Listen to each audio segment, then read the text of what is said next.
How to apply for a Schengen visa. The Schengen Agreement, originally created in 1985, abolished internal borders in certain European countries.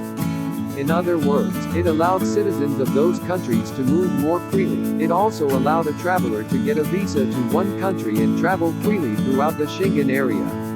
Today, it includes much of Western Europe, minus the United Kingdom and Ireland, and parts of Eastern Europe. Planning your trip. Check the visa requirements before booking your trip. Though you book your trip before you apply for a visa, you should check with that country's consulate before booking.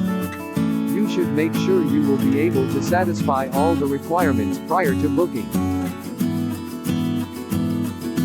Plan and book your trip before you apply for a visa. You will need to submit information about your trip when you apply. Therefore, go ahead and plan your trip, booking flights and hotels. Keep documentation. As you plan your trip, keep documentation of your trip. You will need to submit that documentation as proof of where and why you're traveling to a country in the Schengen area. Check the length of your trip. With this visa, you are allowed to be in the Schengen area for up to 3 months, spread out over a 6-month period.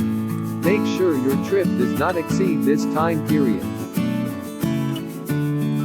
Wait to apply. In most countries, you cannot apply earlier than 3 months in advance of your trip. Even if you plan far ahead, you have to wait for the visa application. It's a good idea to buy travel insurance, just in case your visa does not get approved, and you must cancel your trip.